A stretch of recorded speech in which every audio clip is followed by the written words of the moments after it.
Right, and here I am. But Yeah. last week I was like fuzzy. I was like, Mine's a what's wrong? little I've got a good dark. camera. All Danny. right. We should be good to go now. I see you guys all now. Oh, I see it says live now. There's a thing that came across that said you're live. Oh, yes, good. It's good. Danny. Good. Hey, All Danny. right. I have lots Hello, of stuff everyone. growing, Danny. Hey, Danny. Yay! Yeah. Here we are. Yay, we are live. Hey, Kasie, can you send me the Zoom link for collaboration? Yes, I put it in twice in the collaboration station messenger. Evelyn, can you check there while I try to send it to you? Evelyn, I also put it on the YouTubers page and the collab page. Oh, she wants the Zoom link. Oh, okay. Yeah. Oh, that was, yeah, I had to go up a little higher. All right, everybody. Thank you for joining me today. I'm going to send the link to Evelyn real quick. If you can just introduce yourselves, I'd appreciate that. So let's start in the top corner is Amanda. Amanda Panda, can you introduce yourself first? Hello. I'm Amanda Panda teacher. I'm a California West Coast person, so I was awake at 3:45 in the morning. I taught 4 classes this morning. I've been with VIPKid for 2 years. I'm on social media as Amanda Panda teacher, an Etsy seller, and Teachers Paid Teachers. My shop is celebrating this week 1,000 sales on Etsy. Wow. So it's been a big week, and I have a bunch of giveaways going on today. So it's all a good positive thing. You get an award, a reward. Yes, you know, Etsy sellers, like not many people make that many sales. So I'm like, woohoo. Yay, Yeah, that's it's a good week. Yeah. It's very good. It's the toilet sign you sent me. Oh, I got one of those too. I loved it. And next month will be soccer. Will be my free giveaway soccer. Oh, so it will be fun. like telling your student that in soccer we say football, in China, and we say in America soccer. So I'm going to make a little freebie. That's next month's freebie. So good job. Very good. Very good. Okay, Melissa, you're next. Hello, I'm Melissa Miller. I'm in Georgia. I have been with VIPKid for 3 years. I work with and train applicants and new teachers in a variety of ways. Online coach, lots of fun with all those mentors. All of those applicants coming in, and we just kind of mentor them, show them what the mock class is like. And then I also have a Facebook page, VIPKid Friends, and a podcast, VIPKid Mornings with Melissa. Great. Is that on Spotify? It is. Oh, I'm going to find that. Okay, and next I have Cindy Bennett. Hello, my name is Cindy Bennett, and let's see. Yeah, I do have a YouTube channel just by my name, Cindy Bennett, and I do go live every Saturday, and I put up videos for a lot of VIPKid stuff, and then other things. Like today I made a video, but I messed it up, about doing feedback on your phone. I found a new system, and it worked great for me today. And yes, I kind of went off of yours, Amanda Panda, because she mentioned it. And then when I was working on it, I had a whole system. So I did a video this morning and I messed it up. So I'm gonna have to do it over. But I also have a Facebook group for iPad users, and we're almost up to 3,000 members, which is really awesome.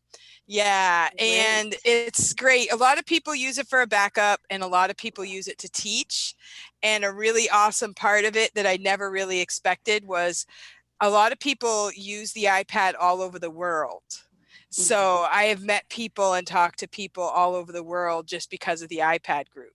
So that's been really cool. And my husband's a pastor, and I have one lady that I met through the iPad group, and she actually has been coming to our live church service. Oh, so that's been really awesome. So yeah, so I guess that's me. Great. And Kelly, you're next on my screen. All right. Well, I'm Kelly on YouTube. My name is Teacher Kelly Tag. I live stream every Tuesday morning, so that's tomorrow, and I read the weekly reports from VIPKid and GoKid, and sometimes have another topic too. So that's me. I've been at VIPKid for 1.5 years, and I'm certified for all levels 1 through 8, and most supplementals. So, yeah. And we love watching Kelly's live so we don't have to read it ourselves. Right. That's what I'm here for. Okay, Danny. You're muted. Sorry. I'm a hot mess today. I'm on my phone, which is unusual, and I just got out of the pool. So I'm looking a that's mess. why. Oh, It was very wow. cold. Nice. It was Oh. cold. I was like in, around, out, but it's great. It feels like summer has begun just because of that. Then I put on a hoodie. Watch saying that with this group. They're not so happy with it. Cindy. Yeah. I watch her videos. I love them. They calm me down and make me go back to the simple things of life. So you can keep doing Oh, it. thanks. Oh, you can talk summer. I can't. And apparently I can't speak English today. So all right. Well, so okay, this is me. yay. That's my channel. Oh, yeah. I love the whiteboard. Check out Danny Happy Farms, Louisiana. Mhm. Yeah, great whiteboard from Cindy. And You won it. You won it. Fair and square. I'm excited to talk about new This is mine. teachers. Yay! This is what I did today with my student. Did you go to Italy this morning, Cindy, or Yes. something different? Yes. Great. So we might have a few new teachers coming today. I've invited some. Oh, nice. The pizza is actually a prop that we use for a level 1 class. It can be used for many classes, but the Italy one that I was talking about is a level 1. Pizza. You've got your pizza? Actually, I started out my morning with level 1 Italy, and I went to Italy with every class. Everybody loves pizza, no matter what level, even level 6. Even when you're not in VIPKid, you like pizza? Yeah, we're having pizza for supper tonight. Oh, really? Oh, there's Yeah. a pizza there. I love how we yeah. call something out and everyone's like, I got a pizza. Yeah. yay. Pizza Mine's in my party. Italy folder. Oh, nice. I like Yeah. it. All right. Welcome, Stephanie and Meredith. Evelyn's on her way. Amanda Panda's in the chat box and on your screen. I love you guys. I love these. This is so fun. Oh, I'm so glad you're I'm all so here. glad that my schedule is cleared so I can do this today. I know. I was glad too. I wasn't expecting it because I know you're. I'm so just busy. kidding. Isn't our all schedules cleared? Yeah. Sort of. Sadly. Let's see. Yeah, where were you going to be if you weren't at home? I'm just wondering. If not in Right. your pool, like Danny. Yeah. Right. With the chickens, just warming by the light with the chickens. Let's see. Meredith is already active in the chat box. Thank you, Oh, Meredith. good. Hi, We We Meredith. got questions. Yeah. Yes, for those of you that don't know something Kelly taught me, I'm sure she learned it somewhere, but I always tell everybody Kelly taught me is if you put things in the chat box in all caps, it's easier for me to find when you're asking me a question or the panel here. And it looks like many are already doing that. So thank you. Let's see, Meredith wants to know, when typing in feedback, do you type the name as is on the screen, run, or do you capitalize it? I capitalize it. I capitalized. Yep. Meredith, I just had a run yesterday for a trial. I wonder if she was teacher 2 for a trial. That would be cool, huh? Probably many runs. I wonder what run means. It depends too. She's Like saying if that's It's like the bow name. bow. Yeah.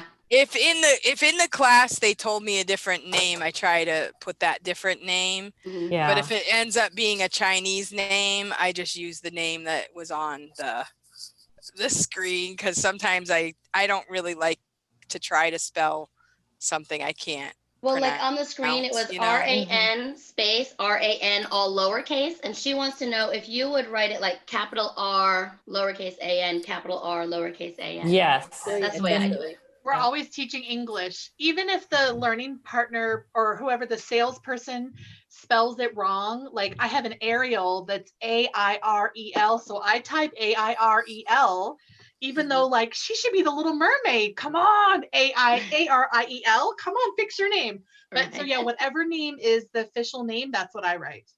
Right. I have a brain that goes by Brian. I've tried writing the LP. So I've been just using brain. Would you guys write Brian? Would you switch the A and the I? I switch it. I have a Michael that's, Okay. he switches the A and the E, and in feedback, I spell it right. Okay. And like the think when first time I you told know them, but Yeah.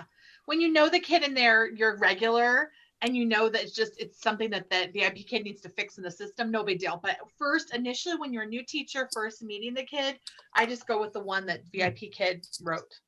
Yeah, I've only had him like twice, so yeah, I think I'll leave it for now. I think I remember you talking about that. My baby that went from level 1 and today was her first day of level 2. She's got an English name, guys.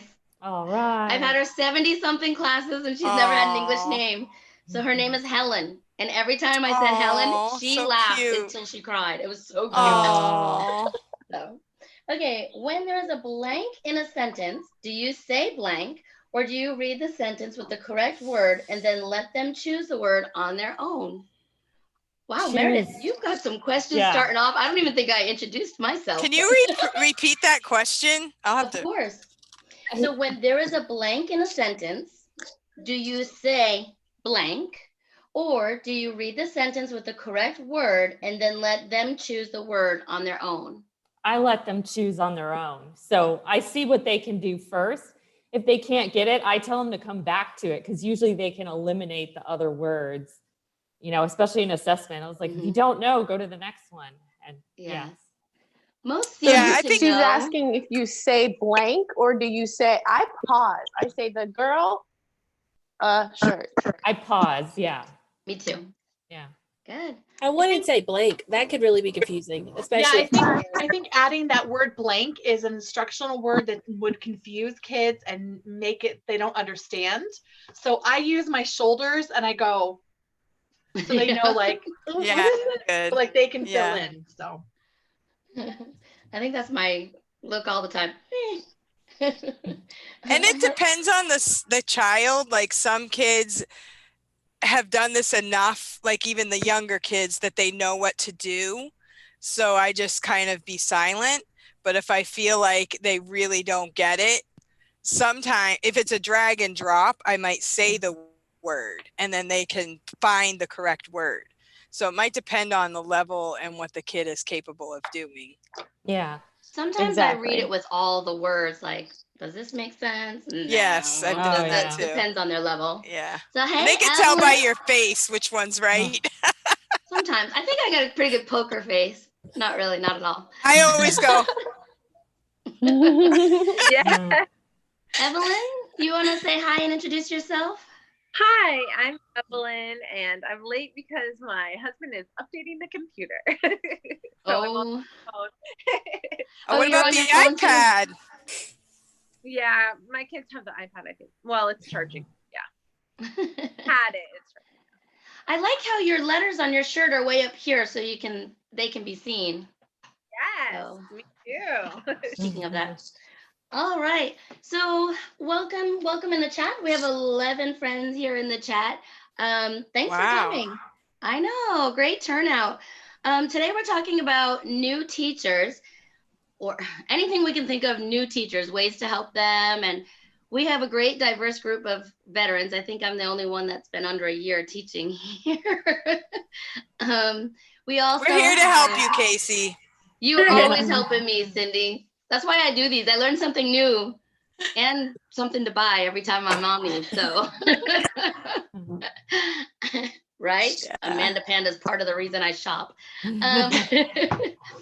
So, who wants to get started? I have to thank Cindy for this idea. Cindy, what made you come up with this idea?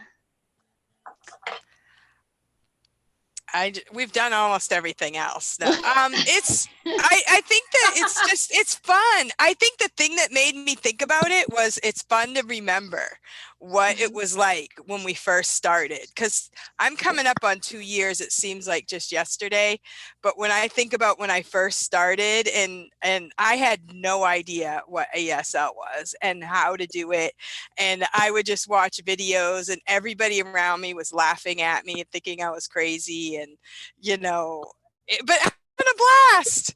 And so I just love talking to other teachers because I think it's kind of cool to think we all went through the same thing, but kind of alone. And now we can meet up and talk about it. So Good, Yeah. good. Yeah, I might have been here 3 years, but my first class is just as awful as your first class. Like, if I go all the way back and watch that first class, I'm really embarrassed. So, Yeah. I mean, you just grow with time. That's just the nature of online ESL, I think. You gain and you get better every day. My first student, I went back and watched, and I was so nervous I didn't even realize this. My first student was not even in China. My first student was from Mongolia. Oh. I was like, oh, that's so neat. But she travels back and forth, but they are Mongolian but live in China. So I thought that was interesting. I think it was Danny that told us one time to go back and check out our first class, and we had talked about it. So Yeah. It's a good thing you didn't try to speak any Chinese with her. I think she does know it though. I think they do. So I've printed out some questions that I've found on Facebook groups that I've asked some of my new friends that are starting or that have started and haven't taught their first class yet. Like, what questions did you have? What questions do you have now? So yeah, I guess we can get started. Now, Melissa, you're new. If I'm looking down here, I've got notes, and today I've got lots of stuff to keep us busy. Okay. So, and if I'm over here, it's the live chat. So I'm not trying to ignore you guys. All right, so let's see. One of the questions I seem to get a lot, and this is, I guess, after they've gotten started. First is, how do you open slots?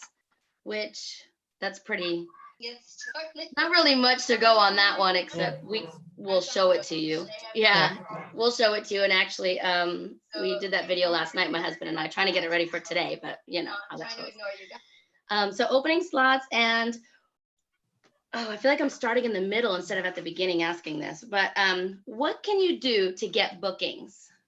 So as new teachers, what can they do to get bookings? Evelyn, you want to go first? Yeah, I have a video of like 15 ways to get bookings when you're new. And then I have another video about ways to help you with bookings when you're a veteran teacher too. But I think the first thing is to have a really good profile picture. Yes. Because in order to look at your profile at all, they have to click on it, and clicking on it. So the first thing they see is your picture. So if you don't look like friendly, or if your picture's dim or something, you just might not stand out. So just have a brightly lit, really good picture. Some people have a professional headshot. Some people have a picture in their classroom. I choose to have one in my classroom so that they kind of know what to expect from me. I wear my Minnie Mouse ears in it. I have my dino. I have my teacher name tag. I try to just I put a lot in my picture because they get a lot when they come to my class. But and then the second thing is the video. Have a really good introductory video. If you don't know how to edit a video, one teacher said she just had her son take a video with her phone, and she just spun around in a cape and like a superhero, and was like, "I'll see you in class," and that was it. Oh, that's cool. Fully booked from the beginning, so it can be simple. It doesn't have to be complex, but something creative, you know. And then the third thing is certifications. Every chance you get to get a new certification, get it, because the more certifications you have, the more possibilities of bookings you have. So I think those are the top 3 things that are important for bookings, and you guys can add to that if you want to. We got a question. I think you addressed this in one of your videos, Evelyn. Stephanie says, professional or in the classroom for your profile Classroom. Picture? Classroom. My professional photo is out against the brick house here. And then my 2 featured photos are in my classroom. I would wear your headset. I've got that advice before, and so now I wear my headset in my shot just so they know what you really look like in class. Okay. That's a suggestion I got. Interesting. I have a suggestion. Yes. I have a suggestion to Either way though. It's good to be in your classroom because I mean, everything you said is right, because they get to see what you're going to look like and they kind of know what to expect. But it works both ways. I mean, sometimes they'll click on that professional picture and then you have those 2 feature photos, and one of those can be in your classroom. So I don't think it's like one is right or one is better than the other. Yeah. I've seen on Facebook that when sometimes newbies will ask, like, if you're fully booked, what's your profile picture? And a bunch of people share their pictures, and it's either a really nice headshot or a really nice picture in the classroom. Both of them work. But I had a headshot that was a little bit dim. And when I switched to a classroom photo that was brightly lit, maybe a little bit bigger smile, that got me more bookings. Was that the thing that got me more bookings? It seemed like it. Maybe it wasn't, but definitely brightly lit and a big smile are very important. Yeah, lighting is important. Thank you to those that sent me your profile pictures and your featured pictures to use in my video. I appreciate that. So you'll see a lot of different ones. So it's kind of interesting we're having this talk, because that's exactly what we were talking about in the group, was our featured pictures and things. So I was going to add, Amanda, I think the key to any picture, whether it's professional or it's in classroom, is that it's eye-catching. So imagine a little phone that your parents are looking at, and your face is the size of a dime. If your dime face has something that my eye goes to, I'll be like, boop, let me pick that person and check them out.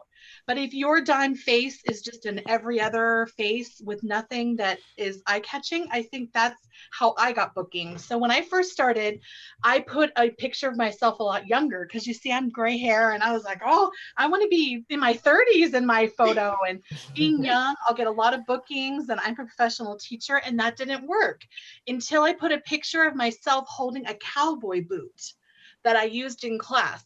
And that boot built my business, because that was an eye-catching, something that when people look through, they see, who's that crazy lady with the boot? And it works.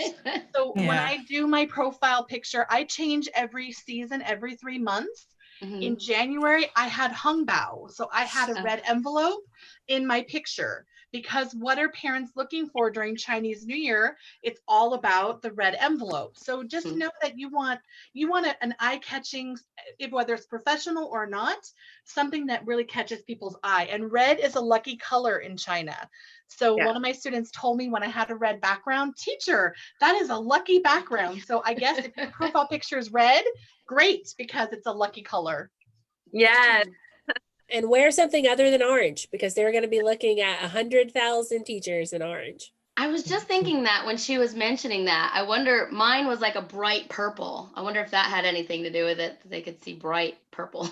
But I'm afraid to change my video and my pictures now, because I haven't had any problems with bookings, so I'm afraid to change them, But they already know you. Your students know you have them. So don't worry about changing. Yeah, if you're getting bookings. I change my whenever I have a photo that I like more than the photo I have.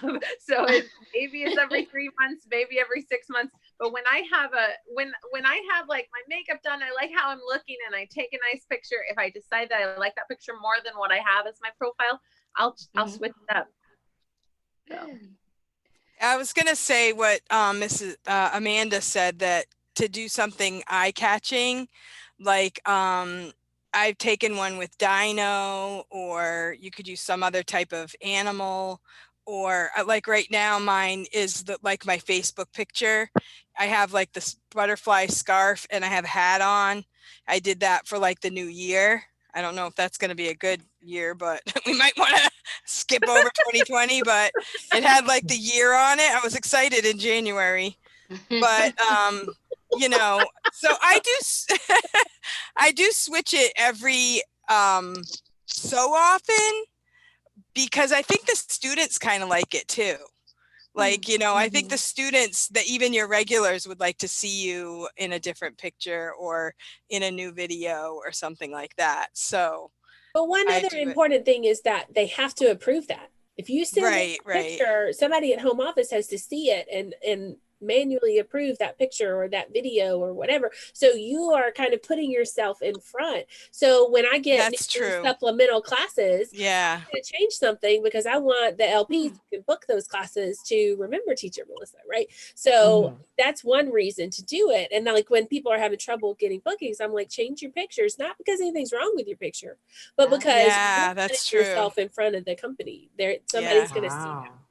That's a good tip. point. Thank Never you. thought of that. Also, I'm gonna- think of your picture too for what level that you teach.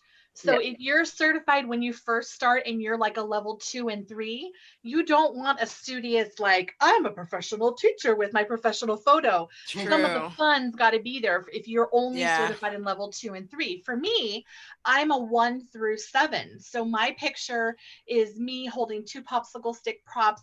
It's not necessarily Mickey Mouse or Dino-ish. So think of your profile picture of leading a parent coming to your business that is going to book your classes at the level that you teach at the time. So let's bring us back to new teachers at the beginning.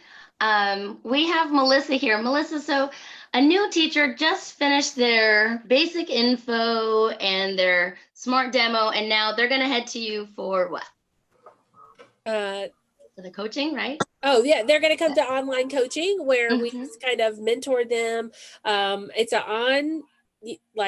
online session, but you actually get practice. We go over some basic, like, these are things you want to do in every class, and these are the methods you're going to use to teach all the slides. And then they actually get practice. We're the mock student, and they get to teach us, and we kind of let them see what those mock classes are going to be like, and we give them feedback right there. So it's kind of like a mock before the mock, so you can kind of hear what you need to work on before you actually go to your mock class. Highly recommend that, and they can register for that right there in their portal. And there's a good sort of success rate, I guess you would say, like when we see people come out of online coaching and go to those mocks, they just the pass rate is better than just trying to go in blind, I guess. Yeah, I always recommend them. Yeah. They didn't have that back in the day when I know. Oh, really? It was like a shot in the dark when I did it. Am I the only one that's done them? My daughter did it. My daughter did it. She's been with the company maybe 6 months. She liked it. Oh, But interesting. it's less than 2 years. So if you were hired 2 or more years ago, it wasn't a thing. Yeah. So I was more nervous during the coaching because I had to teach in front of other teachers that were trying to get hired than I was teaching my first class. So I was more embarrassed in front of the adults then. So if you can practice there, no worries. You can do it anywhere, right? Yeah. So where do we find that in the teacher portal? Because I have some referrals. So they will see it in their portal right above where they register for a mock class. It'll say register for mock class prep session, and they click right there and register. We have 6 a day. And Kelly, it's great. There was a 2, 3, and a 4, 5. Yeah, I did them both, and I kind of lucked out. It's hard to get in, so tell them, like they might have to, they're not gonna be able to go today and register for a session today. They're gonna have to register for the session, 4 or 5 days away. Now, Melissa, a bunch of people were worried about that because they get this email saying they have got 3 days, and they're like, I can't get an appointment. So just tell them no worries. When it's available, it's okay. Yeah, I mean, it's okay. As far as like booking your mock class, if you really don't want to book your mock class before you go get some help from a mentor, send an email. Everybody has that email, teachvip@vipkid.com.cn. So you can email that and you can say, hey, I am still in this process. I want to do my mock class, but I am not doing coaching until, 4 days from now. And they will work with you. Communication is really key. There's just so many open applicant accounts that if like nothing's happening, if it's kind of, not moving, then that's when they're going to lock your account. So you just want to kind of let them know what's going on. But as long as you're communicating, they're going to work with you. And also just know now, like not back in the old days, everybody else in this Zoom, you can do as many mocks as you want to do. It's not 2 mocks and you're done. And so you could go to that first one and just, kind of see you have some experience, have some questions that you're going to bring to that coaching session because you already went to a mock class, and and it doesn't matter. You're going to get another chance to go to a mock class again. Great. Anybody have anything else to add to that? Mock classes or no? Just one thing, Kasie. Yeah, please. You said how to open time slots. Well, maybe we should tell them, let's not open 25 time slots in a row when we first start, right? Yeah. All right, Yeah. you see, I disagree. I did. Yeah. That's how I got bookings. I opened all my overnight slots, and that was finally what got me from getting no bookings to that breakthrough to getting. But how long were you with the company when you did that? Like 2 months. Okay, I don't know if I do that like the first day. One of my referrals, she opened short notices, and the first day she got like 8 in a row, and I'm like, oh my word! And she's like, she was older, and it was a lot of work to get her to get hired in the first place, and I'm like, oh, she is going to die. Like, I was so scared for her, but she did it, but she kept texting me, it was a ride, this is crazy. But I didn't think to tell her don't open short notice. I figured that would be like a no-brainer, but that would be something I would not do as a new. When I started new, I opened like one a day until I actually got one. I didn't try to do back to back and all that right away, because I didn't do back to back. I did every other. I did it consistently. I opened 3 weeks, every other slot, the same times. I think that consistency is really key too. If the parents are going to try you out and they like you, then they want to know that they're going to be able to book you every Tuesday at 7 o'clock. But when I started, I did every other one. But now it's different now. Like when I started, less than 5,000 teachers. Yeah. So, now I'm like, open all of them. Not short notice, but just open them. And then if they book, go in and close. Exactly. Yeah.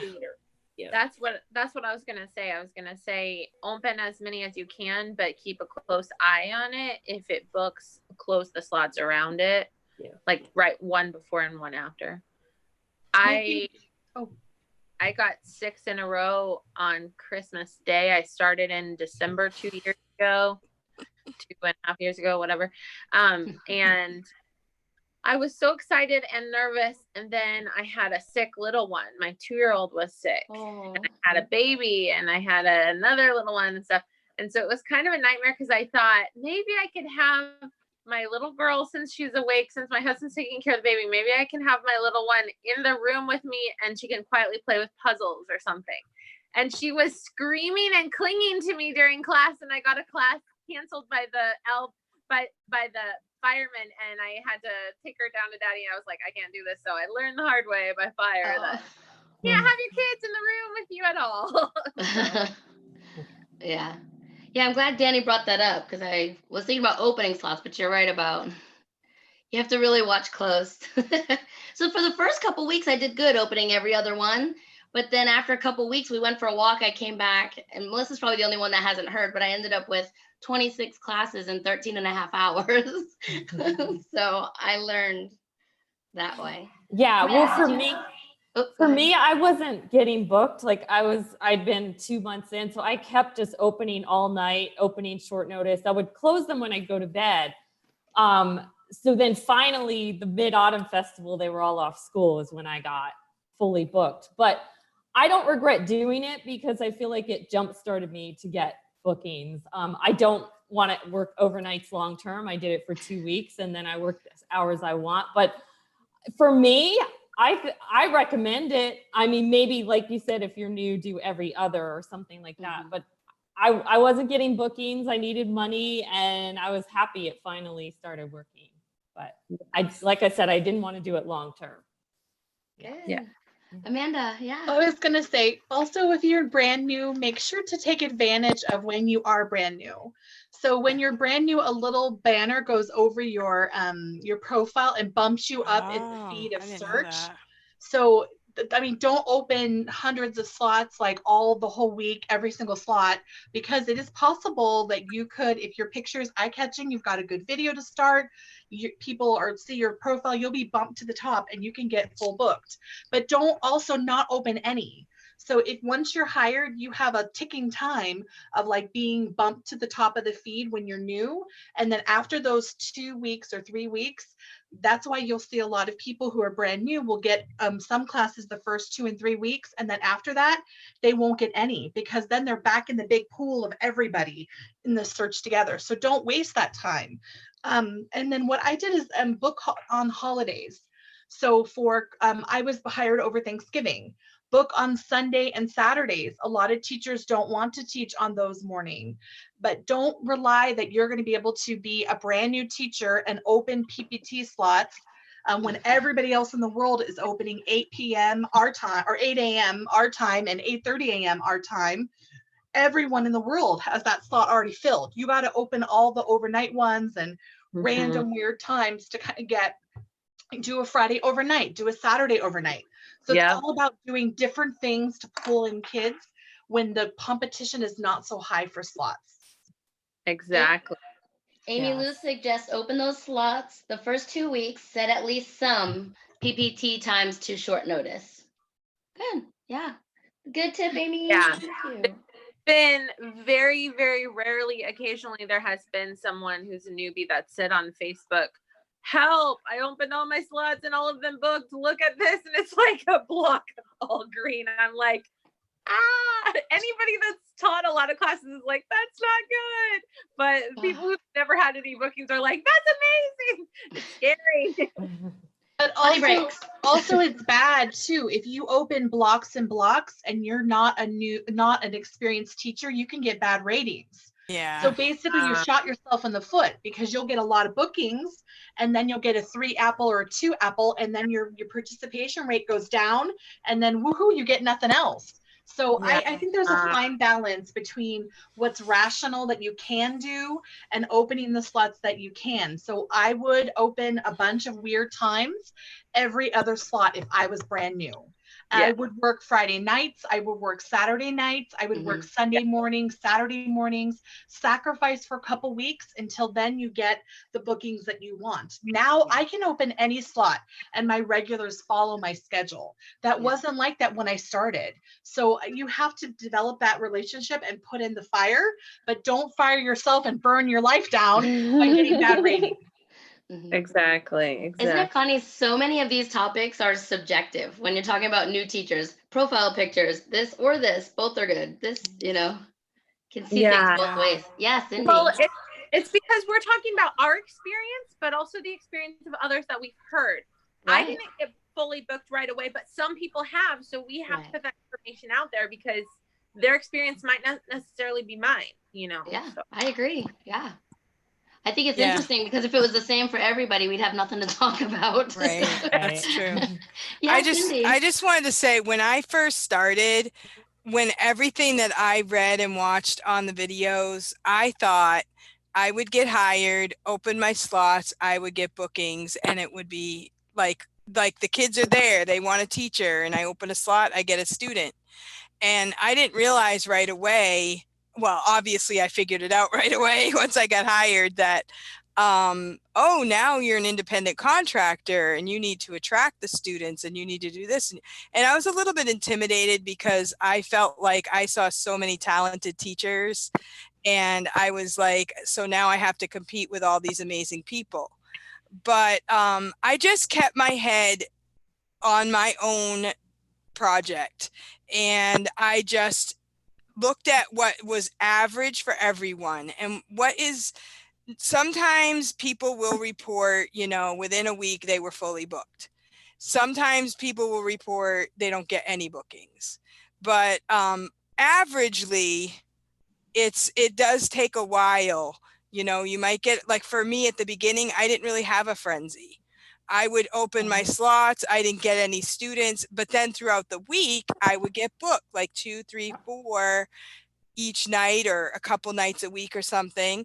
And then It was my goal. I got hired in May, I believe. And it was, my goal was to have a job for that summer. So what I did for that summer was that's when I opened slots, did as much as I could. If my family was going out to eat, I stayed home, that kind of stuff. So that was my sacrifice summer. And then throughout that summer, I saw that I had more consistency. So I think it does take a few months, even up to 5 or 6 months before you really feel like I've got this, I'm in this. And keep in mind when you're watching people's reports on Facebook and things like that, the people that are not having a good time are the ones that have the bigger voice because everybody else is working. Yeah. Not everybody goes on and says, hey, I had a great day. I had a great day. I had a great day every single day. They're tired. They're probably sleeping. And too, a lot of times positive people who want to say, hey, look at my bookings, they get discouraged or don't want to post because other people are struggling with bookings and people think that they're like bragging or trying to make people feel bad. So it's like, if you're having a good experience with VIPKid, you feel bad posting that sometimes because you're afraid that it looks like you're saying, oh, you're doing bad with bookings. Well, look at all my bookings or whatever, you know? Yeah. So, but I just wanted to say, like, for somebody that's new, it is normal that it would take a few months. It's not an automatic, I'm going to make $500 a month even. It's not automatic. It does take a while. And that's what I like to tell people. And even my daughter, she signed up for VIPKid. She got a regular student. Her hours changed. She opens a couple slots, but she doesn't really put a lot of time into it. And she doesn't really love it. So, it's going to kind of fizzle out for her because she's not really putting in the legwork, and I try to encourage her, but it's not really her thing. So that's okay. Some people, she didn't lose anything by doing it, and it was a fun experience. So you have to keep in mind, it does take effort. It will take time. It's normal to start out small and build up. But for me, I feel like I'm probably not the most amazing teacher. I have had students tell me I am the best teacher in VIPKid, but honestly, I know I'm not. But if you work at it and you take your time and you just keep at it, it will happen. That's what I believe. That's what I've seen most people.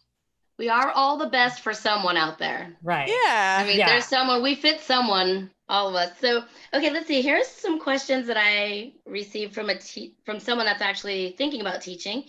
She said, how does the scheduling work when slots are available and if they schedule you or you open slots?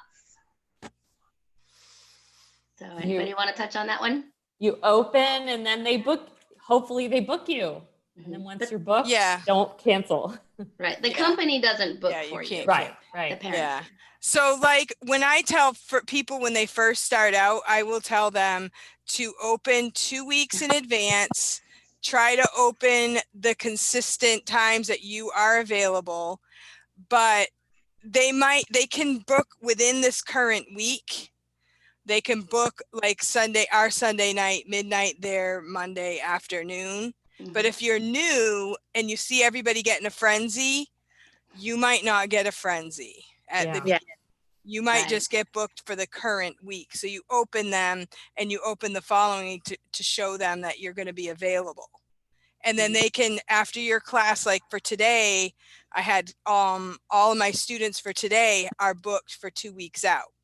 So when you get regular students, they can book you before the frenzy. They can just kind of book ahead. I had 3 students say they were going back to school. So I think all the auto booking booked, and then I had 8 cancellations. I've had some cancellations too. Yeah. Evelyn? I was going to say, since we're making a video for newbies, I was going to mention that we have a lot of terminology that we use. And since we've been in the world of VIPKid so much, so long, we forget sometimes that people don't know what a frenzy is. You know what I mean? So there's a lot of terms we use, like I was about to start talking about the LPs. The LPs are the partners that are they work in China and they help brand new people that are new to booking classes with VIPKid. The LPs sometimes help suggest teachers or give a list of suggestions of teachers, or even sometimes the parents allow the LP to book the classes for them. They'll say, this is the time slot I want, find me a good teacher. So there are learning partners that book us. And yes, should we use our whiteboards? There's a lot of abbreviations to use. You all read that chat? I never remember to look at the chat box. It popped up on my phone. So there's a lot of that we write, like LP, the learning partners, and MC is the major course, which is the regular classes, and T is trial, SNS is student no-show, TNS is teacher no-show. We've got all these terminologies that when we have a brand new person that's in the Facebook groups, they're like, I have no idea what a frenzy is. I have no idea what LP is. I have no idea what's MC, what's T, what's SNS, what's TNS, what's this, what's that. We have so many terms, but it's like we have our own language. Well, that's the other thing is when you're new, don't feel bad if you don't know everything, because I think that's the funniest part about this job is like, I've never talked to the person that hired me. All I know is it's, you know, somebody in China has my like banking information and they put stuff in my bank account. But you know, in the video for people, they'll be like, no way, I'm not doing it. So, you know, it's just, that is part of this whole thing. And that's why it's cool that we can connect. And that's why it cracks me up. When I signed in, I didn't have a person that referred me. And I was doing it all blind. And then I finally found, like when you could put the code in halfway through, I found a girl that I connected with, and I'm like, are you sure this is, she was more like reassuring me that it was okay. And she did send me Mike and Meg and a dyno to print out. Okay. But you know, it was just like, that's just how this thing is. And find some friends and people that you can talk to, and don't feel bad if you don't know everything, because we all had to learn like little by little. Yeah, just ask Cindy, Kelly, Danny, and Evelyn. I asked them all kinds of questions when I started. And on my iPad group, I get a lot of new people. So I do try to kind of like every now and then I'll say, it's Frenzy. This is Frenzy. Open up 2 weeks. And they seem to be appreciative of that, because it's just weird that new people seem to surf in there. But yeah. Good. The next question was, how do the lessons work? If there are lesson plans given, or do you create something? Oh, thank goodness. Anybody? Let's see. I haven't heard Melissa or Amanda. Haven't heard from you guys in a little bit. You don't create anything. It's all provided for you. It's like the best perk with VIPKid. You get to teach without all of the like stuff you left the brick and mortar school for, right? Like the lessons provided for you, and just pops up automatically on that screen when you enter the classroom. And we get to learn too.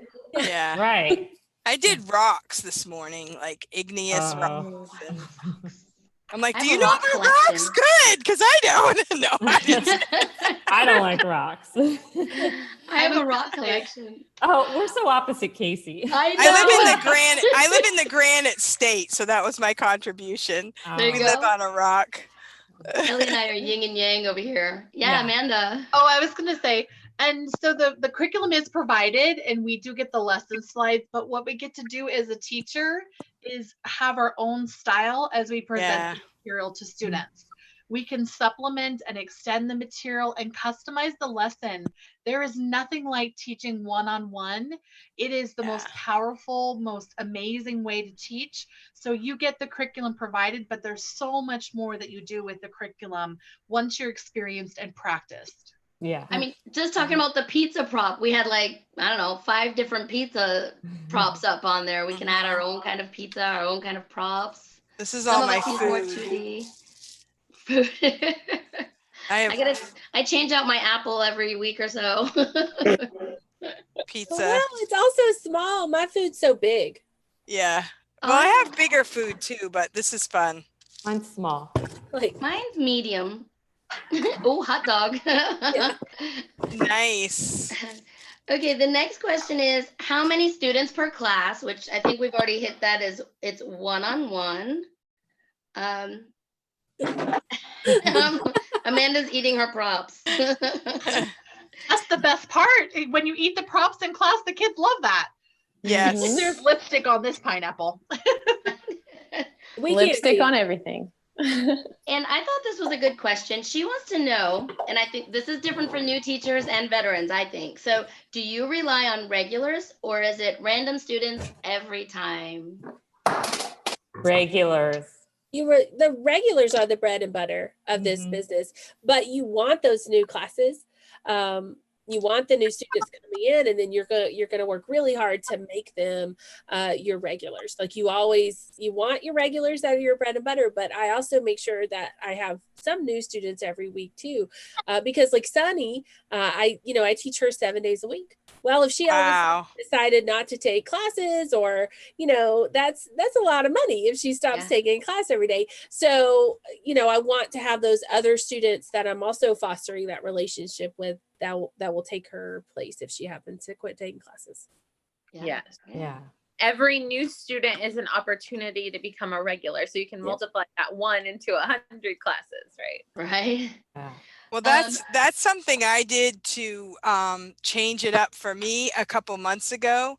Is I didn't open any slots for the frenzy. I only kept my priority bookings, and then I closed all my other slots, and then I opened short notice, and that's how I got a lot of trials. And one of my students I'm doing now was a trial that I converted, and now she's my regular student. And I know she tried a couple other teachers, and now she's booking with me. So that's pretty cool. And so there are different ways you can structure your bookings to get what you want out of it. Also, there are a few different ways, but now I'm opening my frenzies because my short notices weren't booking like a couple weeks ago. So I said, okay, now I'm back to the frenzy thing, and I'm doing fine with that too. So I have something to say about that. Yeah, I was short notice. I was short notice only for over a year, and I swore by it, and now I'm back to being normal. I'm normie, and I'm happy because I was feeding off the new students every day. But then, 6 or 7 months in, I was tired. I missed having someone that I knew, and now I have my regulars and just a few new ones here and there. But the short notice weren't booking for me either during this busy time when everyone's at home. So, yeah. I was going to say, I think it's a balance between like wanting a few new students to keep your schedule fresh and keeping your regulars. Regulars are what fill your schedule when there is such high competition, like right now. Yeah, that's so true. many new teachers coming in, there's less classes being booked, but all my slots fill because I have a crew of regulars that fill every spot I have. I don't really have a frenzy because I allow them to priority book and they fill every slot.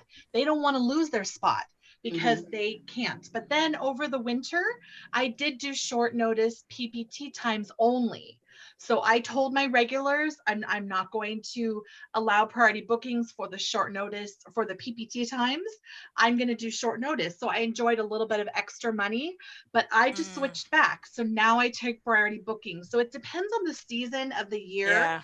Kind of what my schedule is. Do I want to see some new kids or not? But really, it's that crew of regulars. Once you've seen enough kids who are interested students who follow your schedule, that's how you get full bookings and how you ride the wave of more classes or less classes. In my experience, I've taught 3,000 classes, but I've only taught 583 students. So what that tells you is that kids that book my classes book repeat and they come back again, they come back again, they come back again. I've got so many interested students, but that took me 2 years of hard work. Like that didn't happen my first month. So it just, as you go, you'll learn and experience what works and doesn't work. And I know you're answering in the chat, but I wanted to have this out on the video. Let's see, where did it go? Meredith was asking about teacher, I can't find it now. The Teacher IT. Teacher IT. Yeah, teacher no IT. pay for that. I see you're answering. I just want it on here so everyone can hear it. She wanted to know if teacher ITs, if we are paid, and also for teacher no-show. So somebody want to touch on those? Yeah, you're not paid for either one of those. And for teacher no show, you're actually going to be charged as well. They're going to take it out of that incentive pay, $10. It hurts. You don't get paid for the class. It hurts your stats, and they take $10 of your incentive pay for a teacher. Yeah. Oh, knock They on really wood. don't want no shows at all. Yeah. I actually did get paid for a teacher IT once, but I think only like 2 or 3 minutes. Well, I think the student was mad at me and said a teacher IT, but like they claimed I had like 2 or 3 minutes where my signal wasn't good, but they still paid me for the class. So I guess sometimes you can get a teacher IT and still get paid. So Yeah. Was it marked teacher IT though, Kelly? yes, it was marked teacher IT, but they paid me. Oh, wow. Wow. And you can fight it. Sometimes you can appeal a teacher IT, like send in for that review, a finished type review. And so they'll decide to pay you. And, you know, that's usually, they think the teacher will be happy if they, you know, if they pay them, but they're going to leave that teacher IT. But then about 50% of the time, they'll also change it to system issue. But they're not going to, once it's been labeled a teacher IT, they're not going to put it back on the student. It's not going to become a student IT or a student no-show. Right. Yeah. So actually, while you're mentioning that, there is something we can do as teachers, which you guys probably already know, but for everyone over here, there in a class, if someone thinks it might be on our end, like sometimes the fireman will come up saying it's our system issue, there is a website that we can check. And I know it's been out on Facebook and it's in the support section for VIPKid as well. Oh, yeah. It starts with 999, you know that one. You go there and it'll check your system for you to make sure. It says on the VIPKid support to make sure you take a screenshot of it to send it to the fireman if you're in the class still, or to send in the ticket after. So you can do that during the class if you're having issues. So. And I've left it up too, you know, leave it open in another tab. Yesterday in Georgia, we had really bad storms and I knew that something might happen on my end because it was storm. So I had that open in another tab, you know, Really? so I so could you click can back. leave, sorry, you can leave that up? Yeah. Oh, interesting. Just click over to another tab, kind of like you would click over to Google Slides or whatever other tab you were using for teaching. You could do the same thing, you know, click over and check that while you're in the classroom. I've never done that. I'm so afraid to leave my screen. Me too. Yeah. I always do. I'll have Even Panda. Google Translate. I want to go see what they're saying and I'm just afraid to like minimize it or something. I don't know. Yeah. It keeps the camera on. Like they still think that you're on there and you could go to another window. I'll put Panda up and I'll be reading it. And yeah, I do that all the time. Oh, you have no idea. That's why I have my iPad available. Like I will check that if I'm like I have the screen open, but I don't. But I was going to say, that's why I would recommend if you have an iPad to have it next to you, know how to use it. Because that, even if you don't want to teach on it regularly, it saves, it has saved, last week it saved a couple classes. I don't know what was going on. But just to have that, you have to have the HD app. You can join the Facebook group and you can find out how to use it, but have it set up ahead of time. And it goes right into class. And even though it's not perfect, it might not be exactly how you want it, but it can save your teacher IT. And many people report that it has been a great lifesaver. Yes. It has saved me big time. Saved me. Yeah. Teaching On from the my hotel. iPad right in front of my computer, like big computer screen right here, but I'm teaching on the little iPad. Yeah. Yeah. And sometimes people, they go, what do you use for a iPad holder while you're teaching? I'm like, my computer. I just put it right there right in front of my computer and it works perfectly. My cell phone is sitting on my computer doing this video for me right now. Yeah. Computers.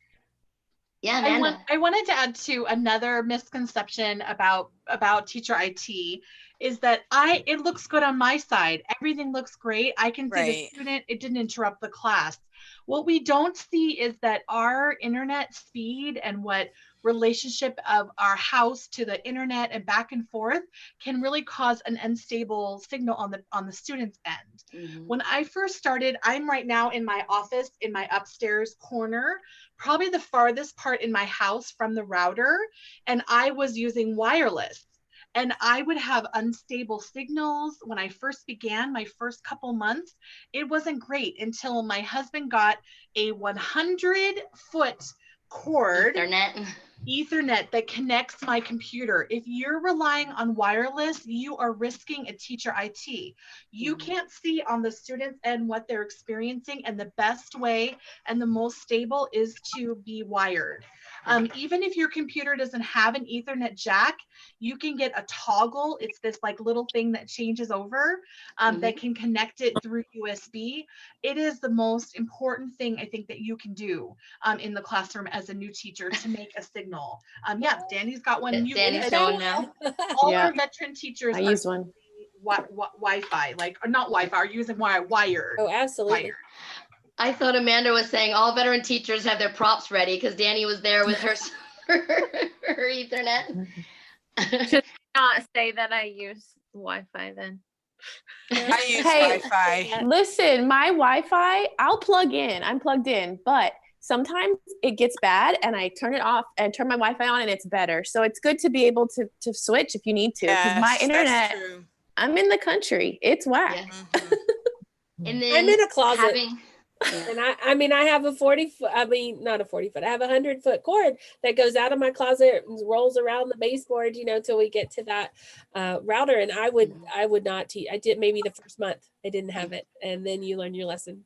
yeah. Yeah. My husband went up in the roof, in the ceiling and everything to place ours. So he ran it all the way around my first week of VIPKid to hook up my Ethernet. So Can I was visiting family in New York, and they have some places and homes have something called Verizon Fios. So Fios is a different type of cable that comes into your home. It's not the normal internet like signal and connection, the wire that I have. And so in Fios, I was able to teach on wireless in my cousin's basement and had a really great signal. I was like, wow, this rocks. But that's because that's fiber optic cable. So the cable is not the signal stream that everyone's going through all the wires through the neighborhood. So that worked. That was the only time I ever taught on wireless. So if you're on wireless, you never know what the student signal is. And that's the best way. The wired connection is the best. yeah. And then use your phone as a hotspot if you ever lose power or you need it. And connect your iPad to the hotspot ahead of time, because it's weird. Mine has weird like numbers and letters, but the very first time my power went out, I was actually driving down the street to Dunkin' Donuts, connecting because I was at the 15-minute mark and I missed that class. That was going to be a teacher IT. So I rushed down to Dunkin's. By the time I got there, I was connected on my iPad, taught in the parking lot off of my iPad. I don't think the kid even knew that I was in my car.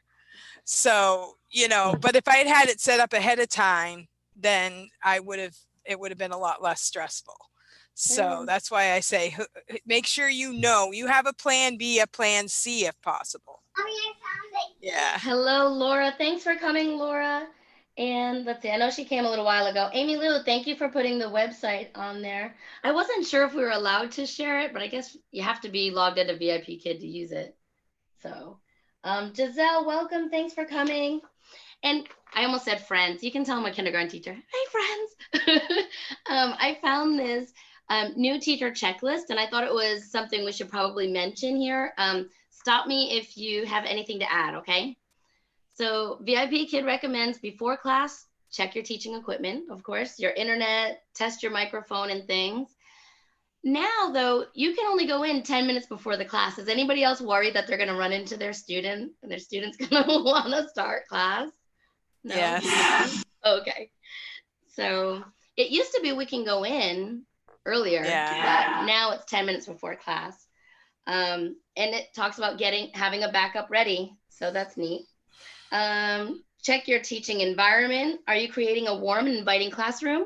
Make sure it is bright enough from the perspective of your students.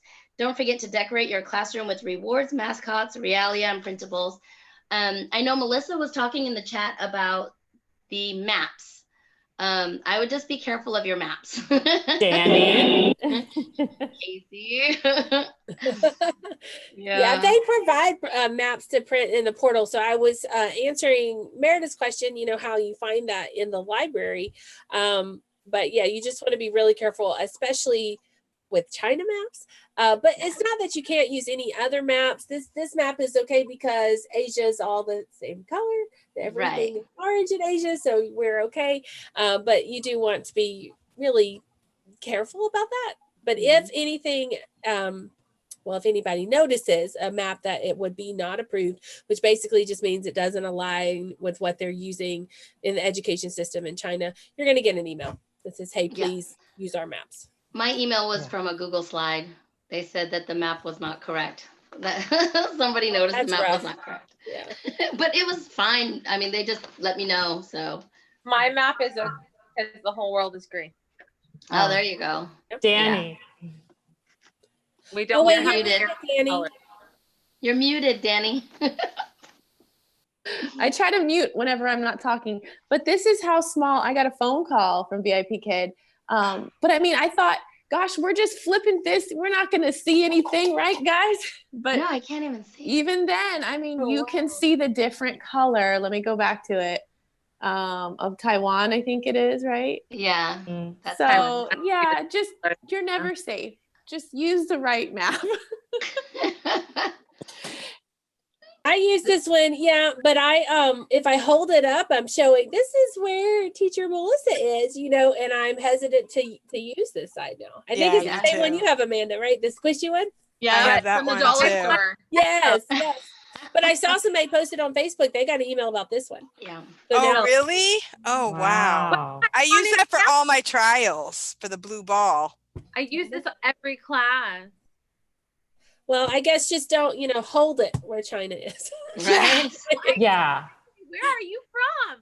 You're from China? I'm from America. Yeah. Should we tell them why? Like, just you can't have a map that says Taiwan is not part of China. So On this one, color. On this one, Taiwan and China are the same color on mine. Well, these are made in China anyway, right? So they should be right.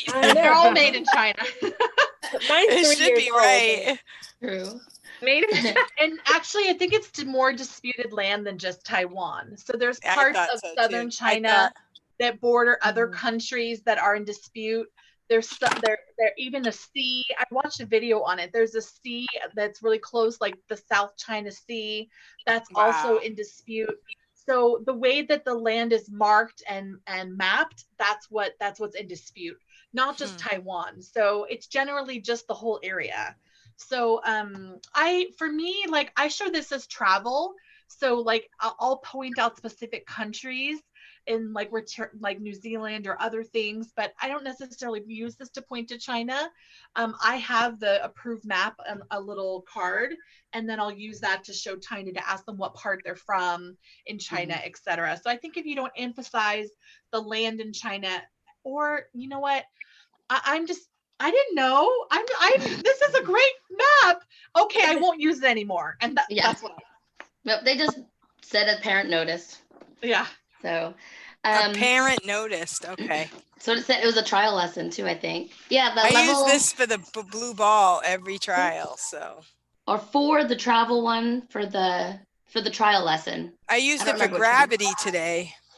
Yeah. But I can't find it. I've never gotten an email about it, and I've used this for 3 years. I used it in my mock trial. Oh, wow. I don't know that I'm going to stop using this unless I get an email. But I just saw a Facebook post about, someone was like, the squishy globe from Dollar Tree. And I was like, what? I don't know when mine went. I don't know. So another thing they mentioned was entering the classroom early. And I know that's a question. What about you veteran teachers? No. When do you enter the classroom? Oh, enter, but then I do this with my camera. Yeah. Yeah. I am looking into doing, I'm big time. I'm going digital. So I'm going to get one of those screens, but I always wait till the 10 seconds and I Yeah. just turn it on at the 10-second mark. But that's where I needed my iPad the other day, because I pressed 10 seconds and it wasn't loading, and I'm like, ah! So I grabbed the iPad. So that's what's risky about that. Yeah. I go in 3 minutes early. Oh, so Really? here's what I do. Like I wake up in the morning. I'm West Coast California crazy girl. So I wake up at 4:15 for a 4:30 class. I walked and turned my computer on, and I've got a pretty reliable computer that can boot up and get going. I log in, and then I go and sit in the classroom 10 minutes before. I hit the little gear and I test my sound and my video, and then I leave my computer and go to the bathroom, fix my hair, and put on my glasses. And then I'm ready for class. Then I actually am sitting, I leave and exit the classroom after 10 minutes. So I just go in, I check everything to make sure it's working. Do you and then press start class? No. And then I come back in okay. 2 minutes before and I wait. And I see the little clock counting down, clock. And then when the button comes up that says start class button, I hit that button and then the slides load. So it's just a way to keep away IT issues, to have enough time to always be on time. I used to be a couple seconds late and would get that little notification, class started time late. I never get that anymore because I'm clicking that start class button as it's like 10, 9, 8, 7. Yeah. I hit start and then I'm ready to go. So I come in at 10, check everything, leave. Come back in at 2 minutes before, wait. Click start, open camera, go. That's what I do. And then the next class, you go immediately to the next class in that 5 minutes and kind of do the same thing. So it depends on how long I spend in the class with the student. Sometimes I click the button that says go to the next class because I've taught over the time, or else often I end at 25 minutes. I leave and go on to exit and then come back in. But I always enter the classroom to start teaching 2 minutes before and just wait and sit. I don't open the camera. I don't talk because I already tested my equipment before so that I'm in there. It has a chance for the slide or whatever it needs to connect. I usually hear the student, so I know it's going to be good. If I don't hear the kid, when I see their video, I'll leave and come back. I just make sure the signal is established 2 minutes before class. Yeah. Right. So Danny, I'm curious to hear about your 3 minutes. Do you put something over your camera or how do you do it? No, I'm like, am I doing the wrong thing? Okay, so I enter as soon as I get in. If it's 5 minutes, 3 minutes, usually I'm better at being on time to end my classes. And I go into the next classroom, and usually they are not there.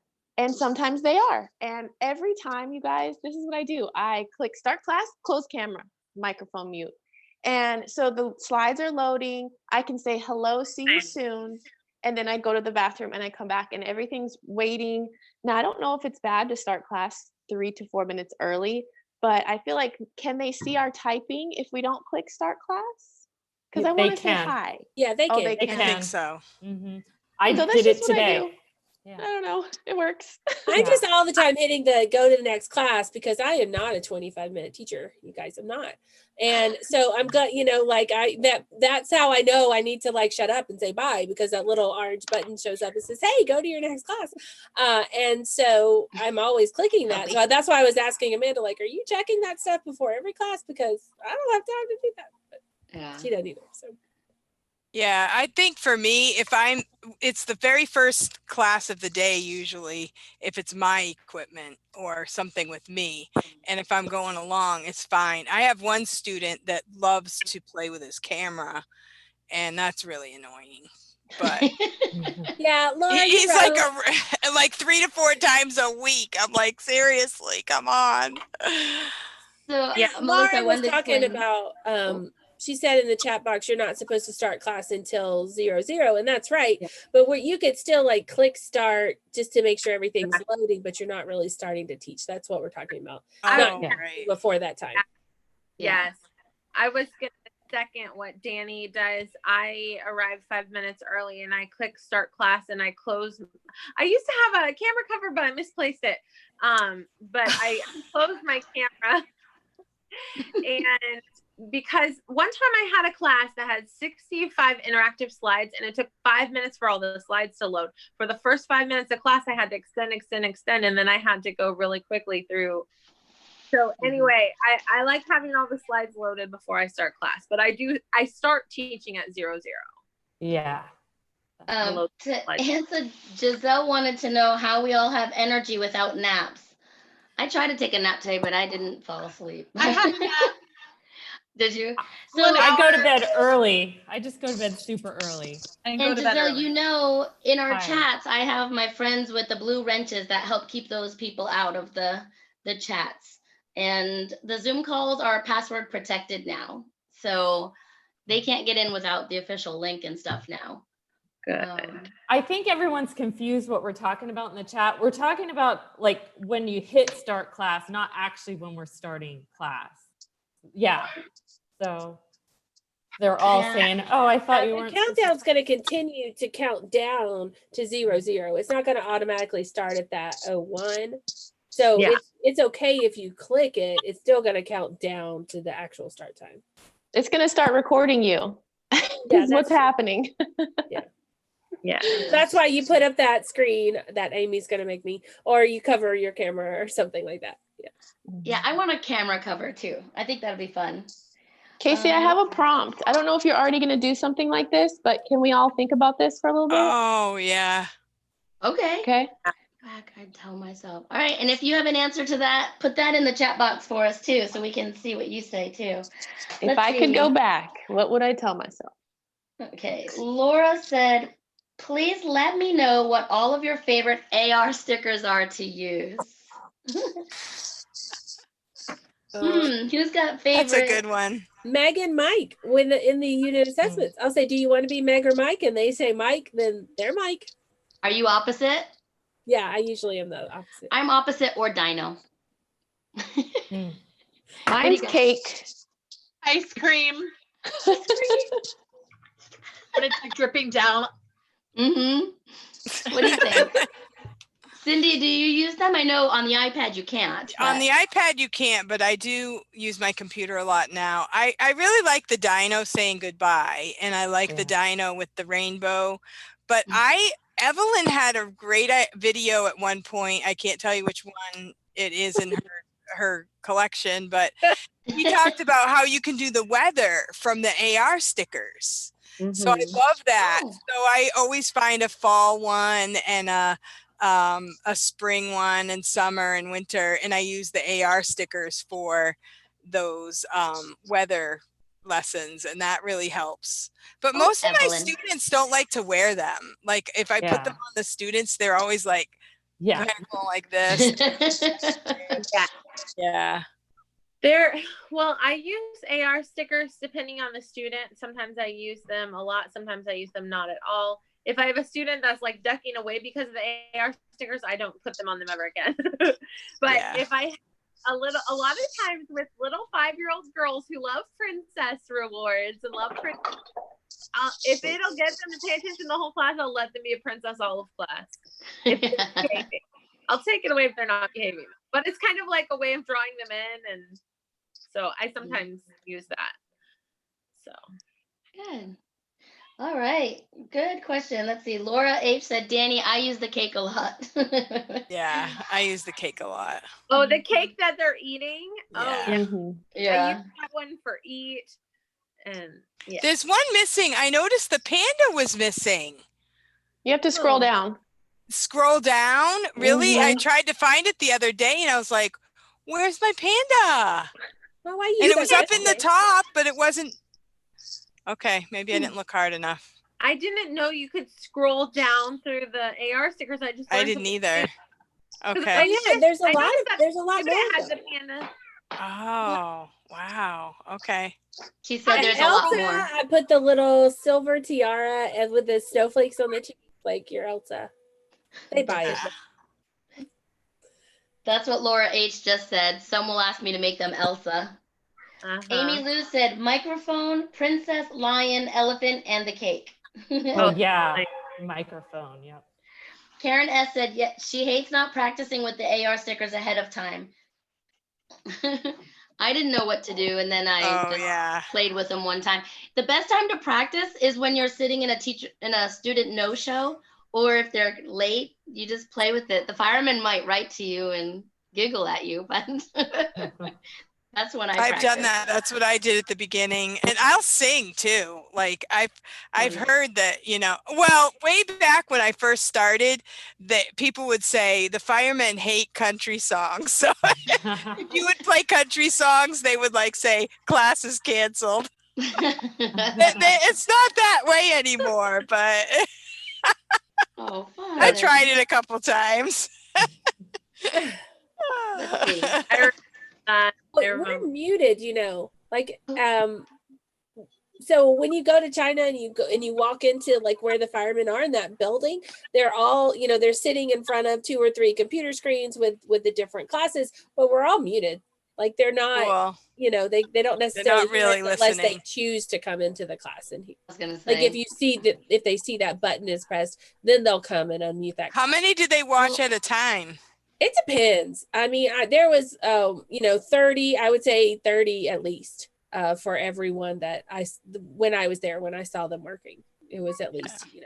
well, It was so different 2 years either one ago. was listening to Cindy's class one time, or they have keywords that like alert them, right, Cindy? Because you had a class that someone had to apologize quick level for. 6. He was asking me about some countries, and when he typed it in, I only saw asterisks. Oh. And then the class just went blank. It was really, really weird. Yeah. And I have not seen that kid since. Hmm. So, and I didn't say anything. Like I didn't, he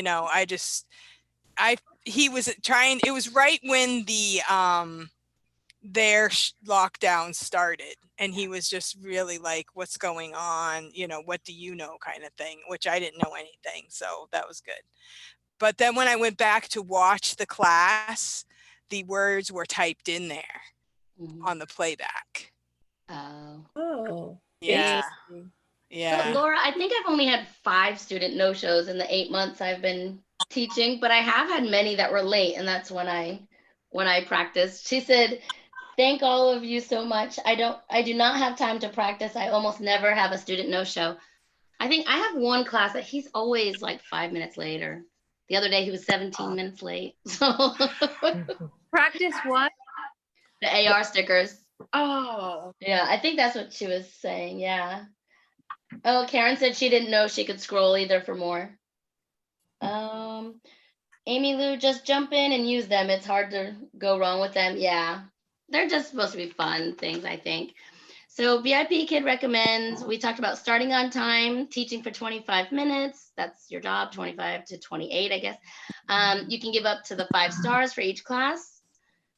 Okay, has anybody given less than 5? I did it once when I first started. Couple times. I always say, here's the rest of your stars. Goodbye. Melissa?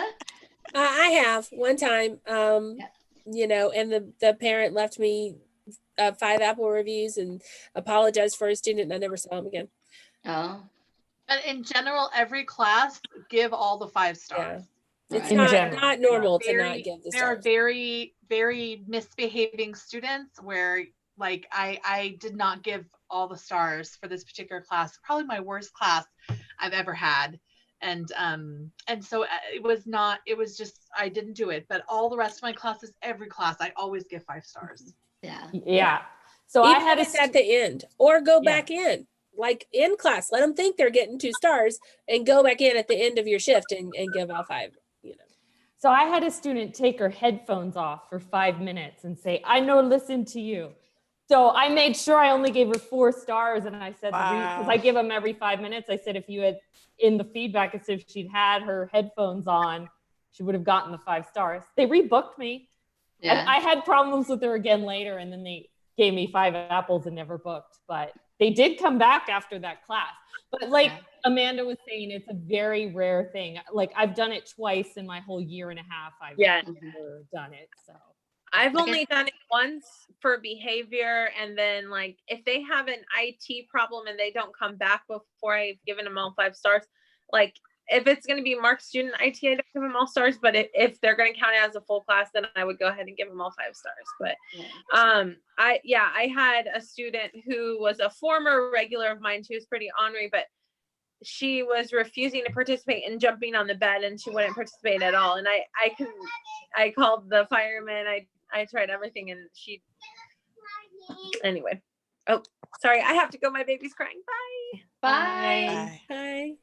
I was just answering a question. So Karen, I think it's Karen. Karen said she's trying to download the map from the library and it's not happening.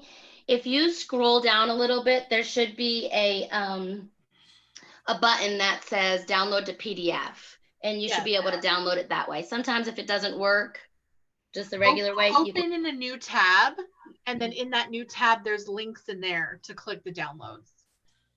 Sometimes that works for me. Yeah, yesterday when I did it, because it's kind of funny, I just did it yesterday. Just down below there, it said if you cannot download, press here for PDF or something. So, or try clicking on the picture of what you want to download. Some of the blue lettering is blue, and it's not actually a link. I was looking at something earlier today. They have this classroom decoration set, and I was like, "Yay! I want the VIPKid colors." And if you click on the image, you get the PDF. But if you click on the blue letters, it's not the link. Yeah, I think it was in the top right corner. There was like a little box to click for download too. So I don't know. Give those a try. Let us know.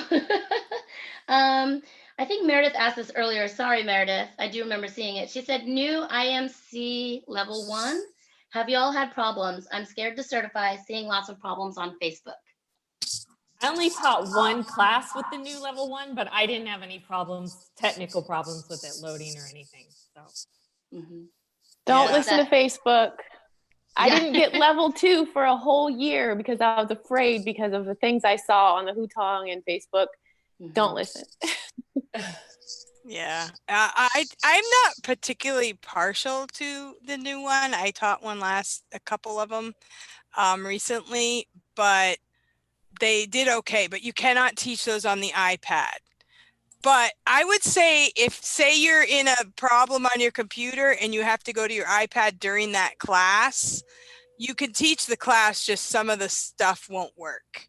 So I would still use it if you have to, like in a pinch. Yeah. But it will save your class, but you just might not be able to, like all the little interactive things might not work. So, yeah. Good. I haven't taught Prepare one. to adapt, right?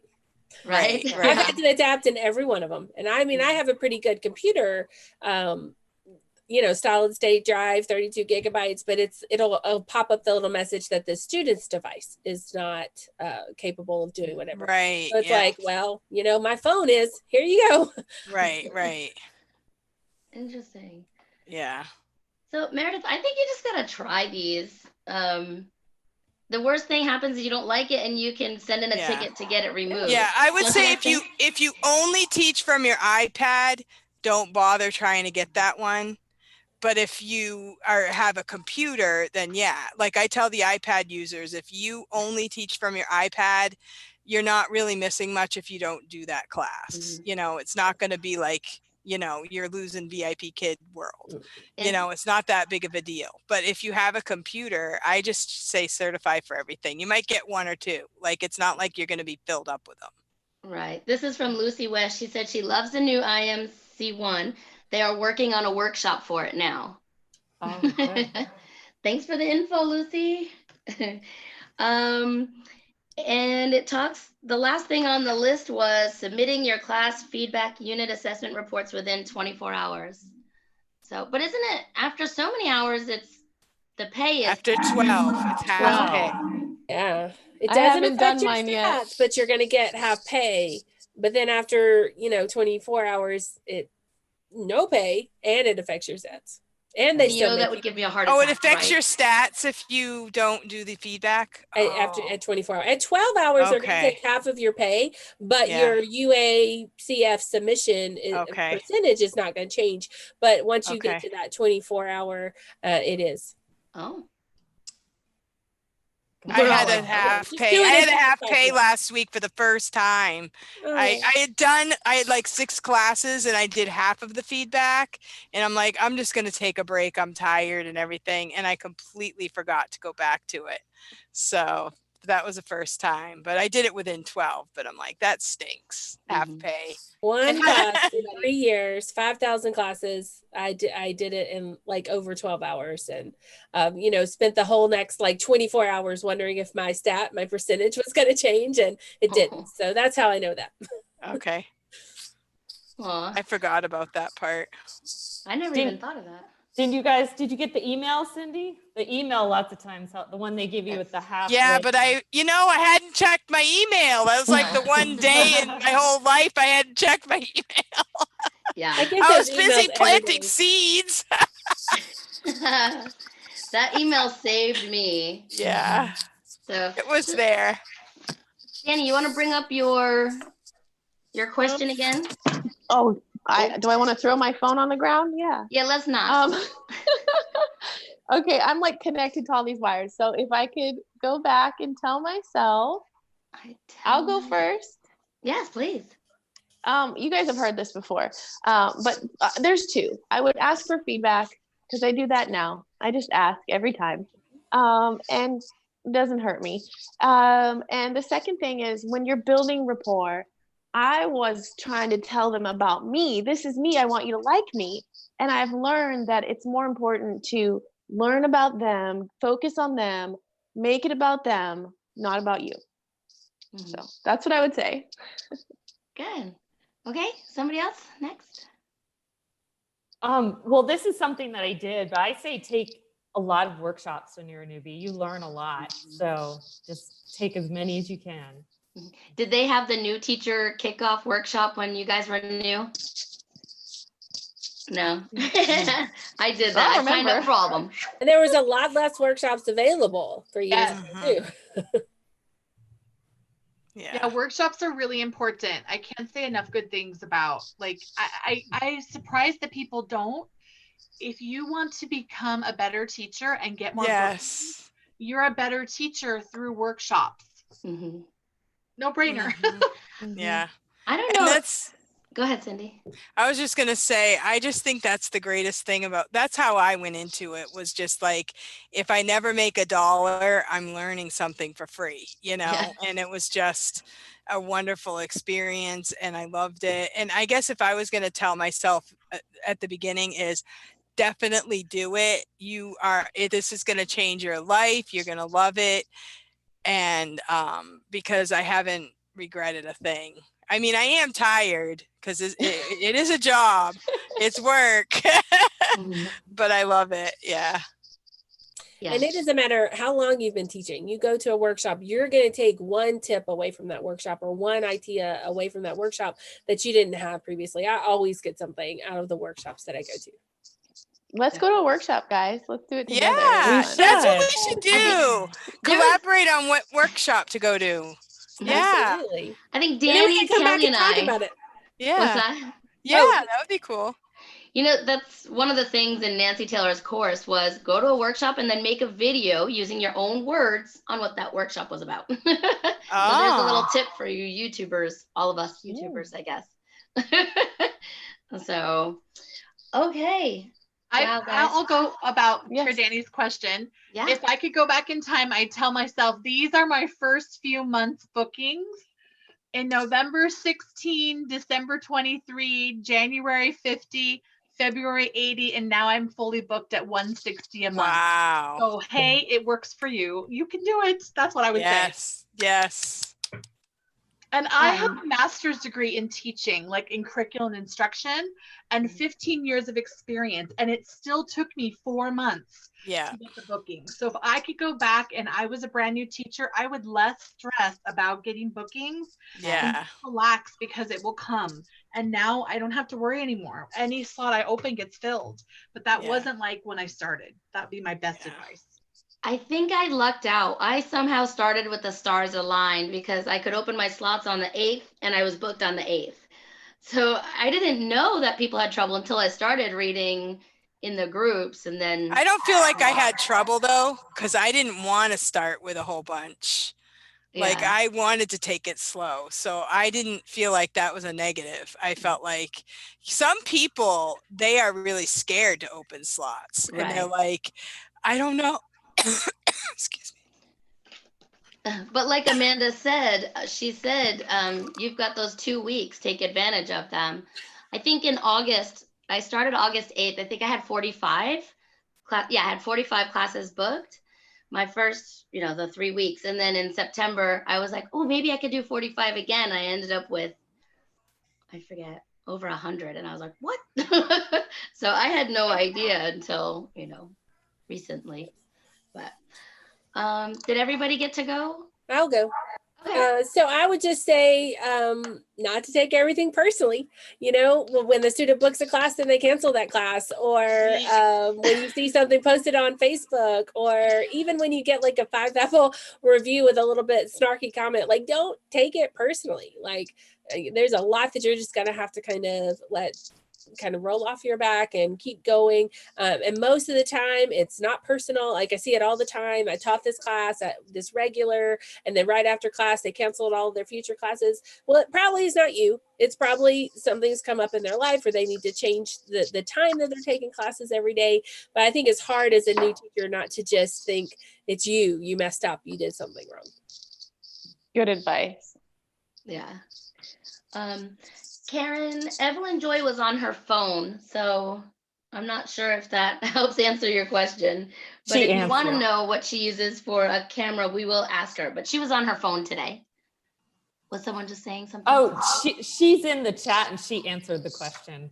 Oh, Evelyn did? Yes. Okay. I just saw that. I don't know. Am I like skipping things? I must be skipping things. Oh, I see Evelyn. All right, good. She can tell me if I'm missing anything else. Wow, that was great. Anything else we have to add? What did I not ask anything or something? What would you go back and tell yourself? Yeah, you didn't answer. I don't know. I don't know. I was thinking procrastinating, but I didn't on this. Normally I'm a procrastinator, but I was so excited to get started because I wanted to teach again. Maybe take it slow and not open the 26 slots, but that's how I got all my regulars. So I can't even say I regret that. I know. Overwhelming myself by watching everybody's YouTubes. Now I'm doing it. So, but I watched so much YouTube that I was not paying attention to getting my background stuff done and everything. I could have probably done that quicker too. So. Well, thanks for watching us. I know, right? But it was super fun to see all the teachers out there and seeing what the differences are, and knowing that, okay, I've been told I'm kind of boisterous, I'm loud and obnoxious sometimes, but that's just me, and that's mostly my teaching style unless I see somebody shy. But it's nice to see that I don't have to be structured and scheduled, but some students like that. So if you are, there's a teacher on YouTube that you can watch that's that way too. So I think it's interesting to see all the different teachers and classrooms and stealing classroom ideas. And so, all right. So anything else to add to new teachers that are thinking about getting started right now, besides just do it? Yeah, do it. You won't regret it. Yeah. Use a referral code. Yes. Yes. Help somebody out. Help somebody. Even if you don't use their help, it doesn't hurt. It doesn't cost you anything. And don't forget to email them, because VIPKid will not tell us. It's a secret. If you use our code and you don't email us, we cannot help you. Right. Yeah, because they don't share our private or your private information with us, which I like that in a way. I like that they're not sharing our private information, but I do wish we got their emails. Amanda, did you have something to add? No? Okay. All right. I think we hit on everything I could think of, at least just now. So thank you guys so much for coming. We've talked for a long time again. I still have to do my feedback. Me too. Oh no. We will let you go, and message me in the group for more ideas. I like having other ideas besides things that I just come up with. So please message in the group, and thank you all in the chat for coming. They're still talking in there. I love it. You can also comment below if you have more questions, and we'll answer them for you. All right, everybody. Thank you so much. Don't forget to give us a thumbs up. See you Thank you, next week. Kasie. Bye. Thank you. Thank you. Bye. 再见。再见。